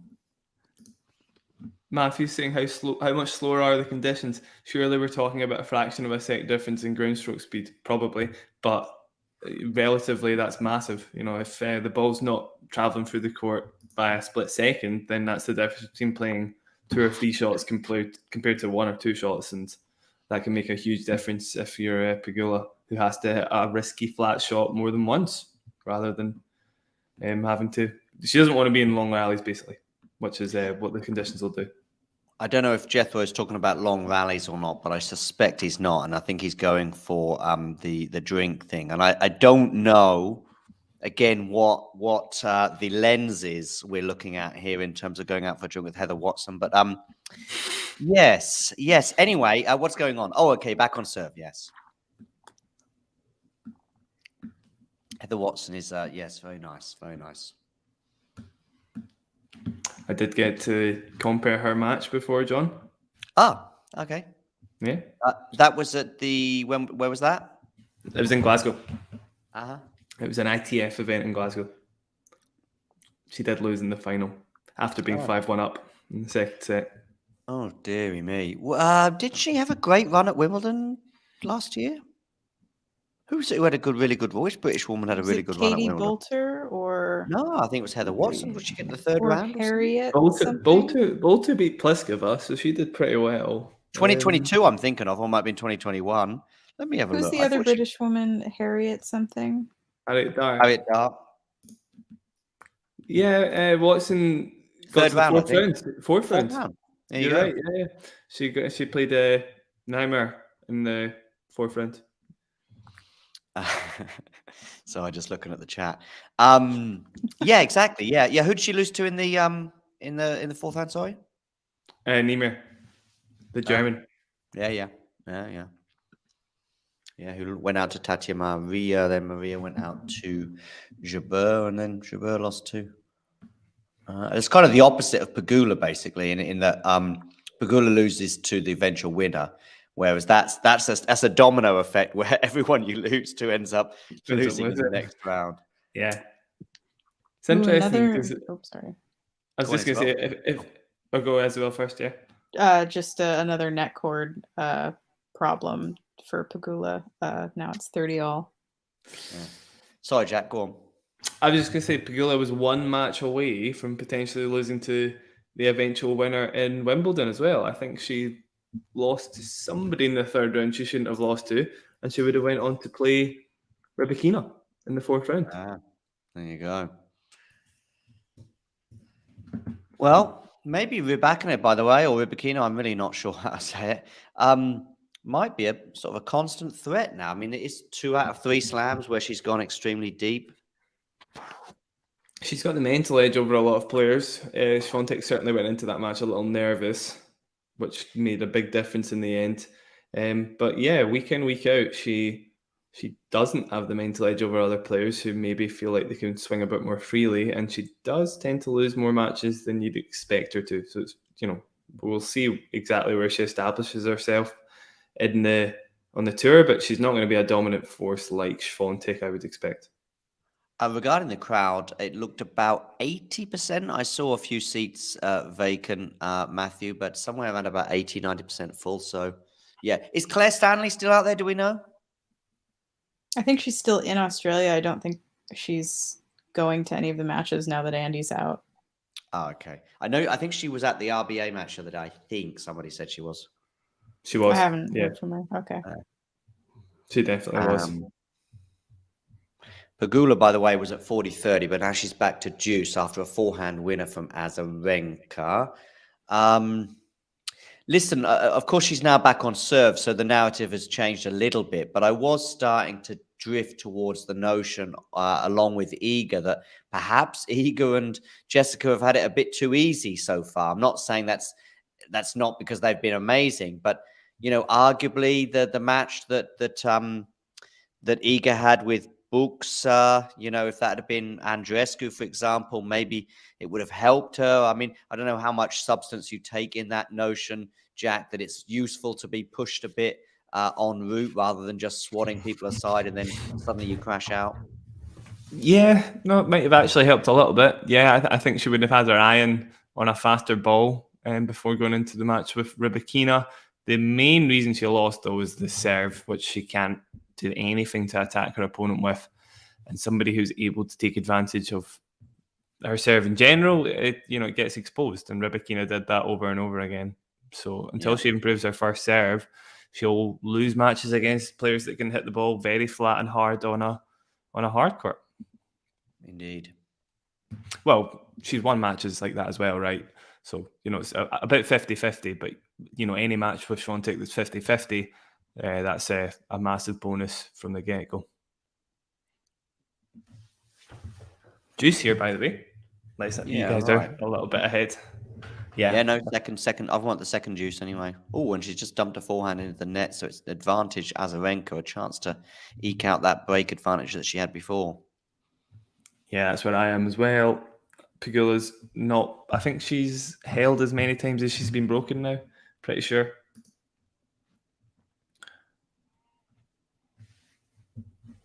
Or just about, anyway. Goes for a big first serve out wide, but misses. So second serve now.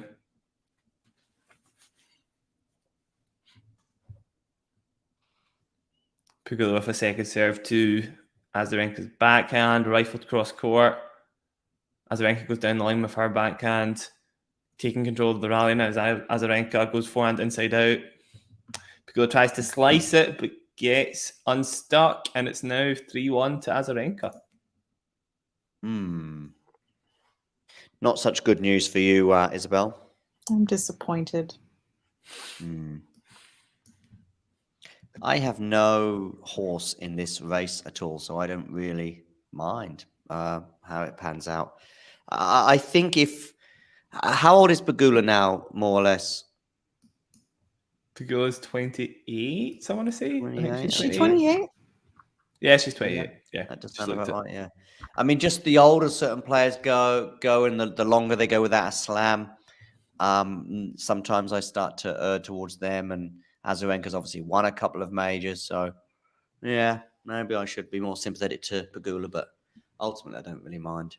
She's 33 though, I suppose. Azarenka, if you're talking age, she's the oldest of the lot. But she's won a couple of majors, so that's when I'm a neutral observer, that's the thing, really.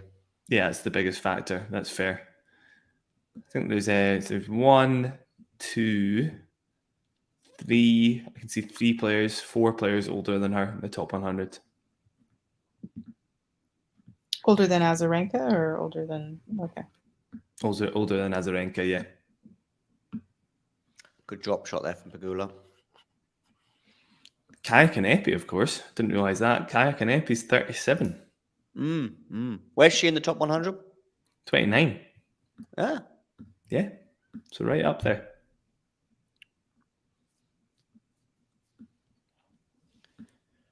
And I'm looking for other players. You had Shui Zheng as well, who's 33. And come back to me in that other player. Oh, Tatiana Maria, of course, 35. I was thinking of Maria, yeah. Yeah. Oh dear, Jessica, putting that forehand into the net. 15-all. It feels like an inevitability at this point. I really did fancy her chances. So this is a shame. But maybe I need to stop supporting players because everyone I've supported in this tournament has gone out. That's true, actually. Yeah, good point. Maybe I'm cursed. Just glancing at the screen, is Jamie Murray in action right now in doubles? Oh, he might be actually. Yeah. Yeah, I think him and Townsend are 5-2 up. And there's funny enough, there's an American Brit combo on both sides of the net because you've got Skupski and Krajcik, or I'm probably saying that name wrong. Krajcik, yeah. Well, I know a Krajcik, and she pronounces her name. Okay. No, Kravchik, sorry. Like Kravchik, yeah. Yeah. Okay. Yeah, so they're 5-2 up. That's yeah, so there you go. Yeah, I mean, that's a silver lining. Jamie's doubles career is looking pale. So anything that you can do at any slam, mixed included, is great. Indeed. He still seems to be the mixed MVP in the men's, I've got to say. He's won a few in recent years. And yeah, a win against Skupski and Krajcik would be insanely good. Obviously, Skupski is still the world number 1 in the world in men's doubles. So I don't know what Jethro is responding to here. It's probably a couple of minutes ago. But he just says basically the same as you, Isabel. But I don't know what that's in reference to. That we're cursed because everyone we like loses. Okay. Or gets injured. Yeah, Azarenka now 40-15 on her own serve for a 4-1 lead. if Azarenka goes through, because we didn't talk about Azarenka, Rybakina. Well, do you know? I think it's good news. I think if you're a Rybakina fan, I don't know about her, Rybakina herself. She probably doesn't really mind. But if you're a Rybakina fan, you're thinking, I'd rather play Azarenka. I think. Yeah, I think so too. Although Azarenka, again, the return factor could be influential if Rybakina misses her first serve enough. But let's look at her first serving rate for the tournament. I bet it's not bad. I mean, the thing is, yeah, look up that, see how she's doing on the first serve. But I thought Daniel Collins would cause the trouble on the return, but didn't really seem to bother Rybakina. I think Collins was a bit erratic that day, which probably helped a little bit. And maybe Azarenka's more solid on the return. Yeah, I think arguably she is. I think Collins probably goes more aggressive, but Azarenka's going to make more of them, get them deeper without as much pace. But yeah, generally she'll make more than Collins. So I guess that's a factor. Also, yeah, it looks like Rybakina's first serve in percentage has generally went up as the tournament's gone on. Bar her match with Swiatek when it went down a little bit. Yeah, it's gone up as the tournament's continued. So that's advantage Rybakina. Yeah. And then on the other side, we've got quarterfinals between Sabalenka and... Is she playing Lynette? Sabalenka? No. Yeah, I want to say she is, actually. Not sure she is. Is it not Vekic? Oh, it's Vekic Sabalenka. It's Vekic Sabalenka. Yeah, exactly. Yeah. And then Lynette must be playing... She knocked out Garcia. She's playing Pliskova. Ah, of course. Yeah. Pliskova is still in this? Yeah, Pliskova is dark horse material right there. Pliskova, oh my god, I clearly have not been paying attention. I think everybody expected Pliskova to go out early, but she started playing really well at the end of the year last year, and people forget she came back from an injury in April. It took her a long time to get going. She's playing way better than people think she is. Like she could get to the final for sure. I'd love to see her win her first slam, actually. Yeah.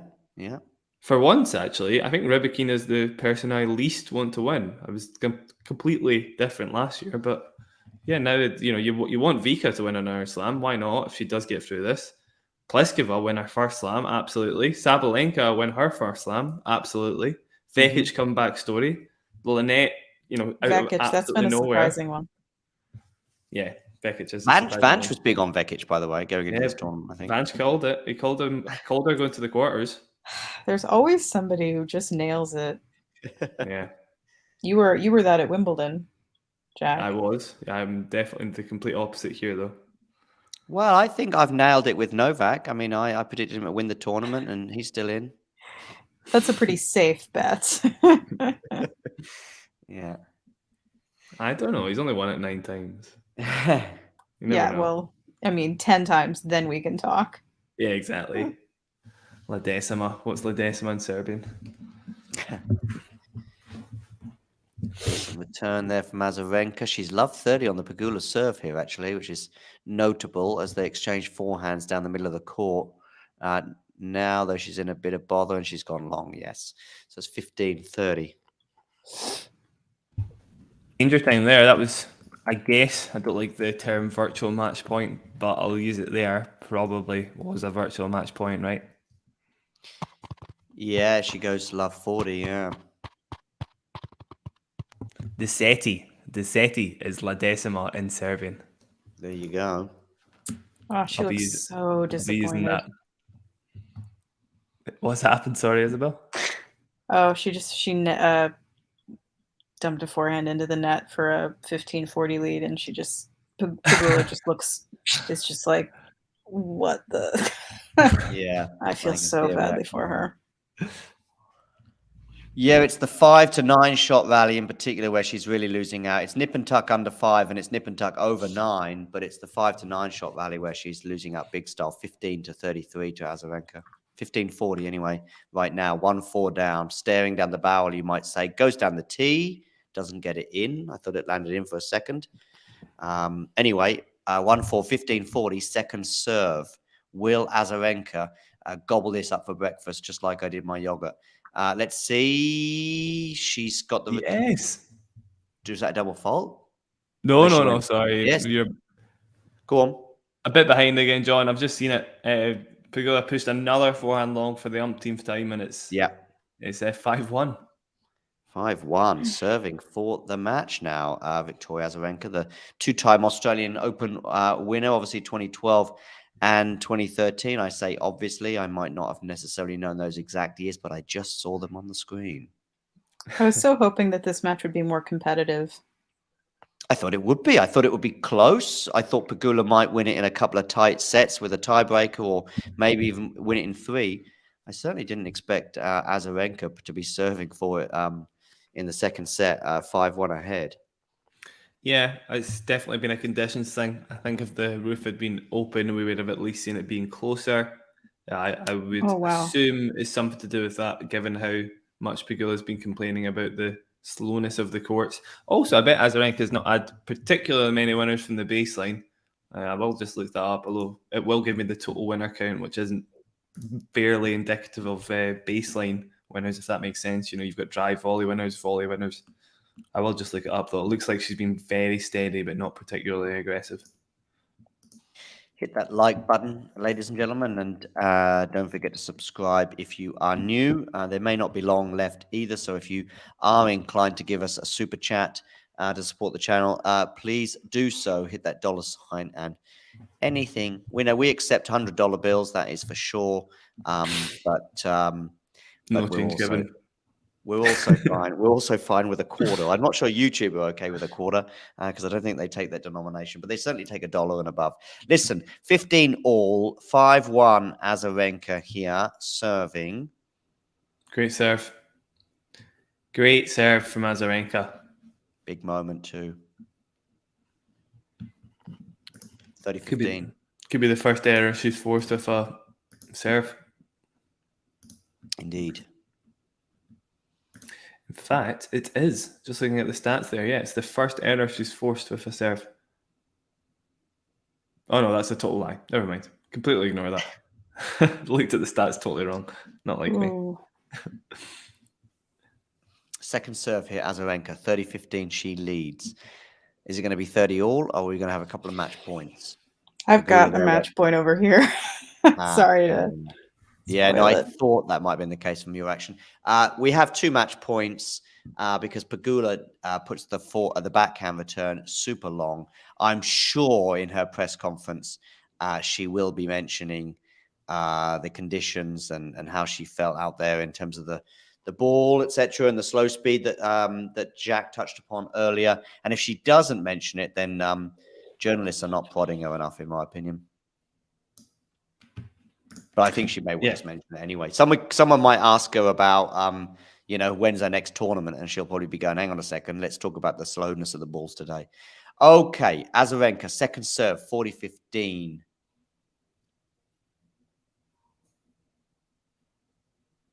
Oh. Yeah, that's it.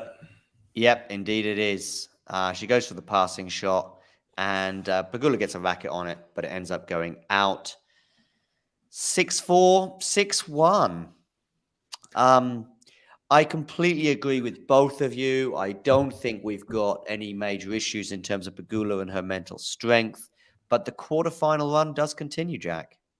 Yeah, that will hurt a lot. I think she's quite keen to get off court as soon as possible. That was one of her best chances in a long time and will be one of her best chances for a long time. It's probably going to I feel don't pretty know. painful. I don't know. I mean, Hard court, she's you might have to wait till New York. maybe, Yeah. yeah. But She's she still- don't forget, she is number 3 in the world. Like, it'll happen. She still got to the quarters of the French Open, but that feels like Swiatek's for years to come.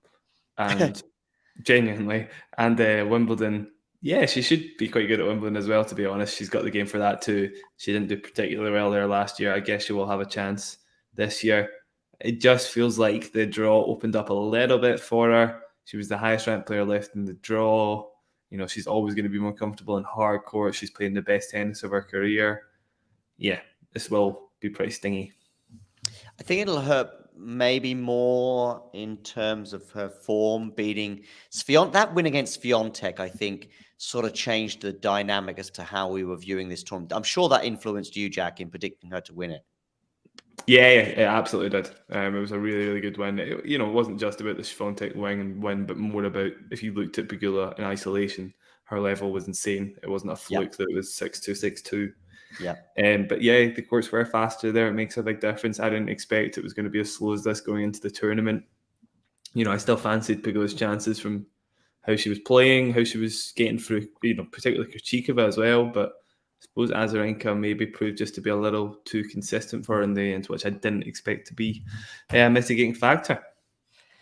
Jack, thanks for that. Isabel, I know where you are. Is it now getting close to 3 in the morning? Or is it getting close to 2 in the morning? Getting close to 2 in the morning, right? Yeah. So at least there is a silver lining to the obvious cloud in that at least you'll be going to sleep a little bit earlier.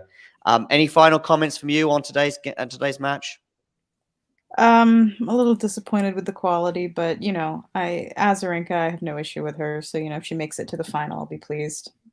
Yeah, for her. Yeah, I think I'm with you, Jack. I think I have nothing against Rebecca, but I'd probably be favouring Azarenka in that semi-final.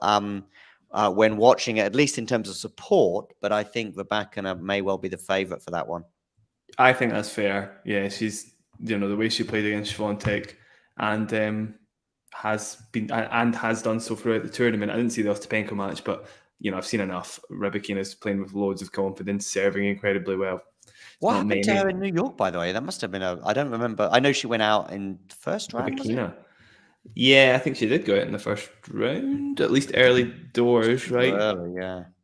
As I say, she can go out to anybody on any given day. She's not really got the consistency. It was Burrell that beat her 6-4, 6-4, so completely out of nowhere. So there is a chance, but it does feel like now she's had one semi-final, a slam under her belt. She'll come in with confidence, saying that Vika Azarenka probably won't have any mental debt, at least. So maybe it'll be closer than we think it is. But yeah, Rybakina's got to be the favourite by a whisker at least. Yep, indeed. Jack, big thank you. No problem, John. Thank you very much for having me. Isabel, thanks as well. Thanks for having me. No problem at all. Make sure you give these people a like in the what do you call it, below this video. Get in the comment section below if you are watching this retrospectively. Although I don't know what you'd be doing watching this retrospectively for, because it is a live commentary. I'm fine with people watching us reviewing the US Open, for example, but I don't know what on earth you're doing in the year 2037 watching us talk about the match here between these two stellars of the game. Nevertheless, wonderful. Thanks for stopping by. Hit that like button. Subscribe to the channel if you are new. I will say goodbye to you. You can just basically leave, because I'm going to play this video, which will last about 2 minutes, and then we will all be done. Thanks, guys. Thank you. Thanks.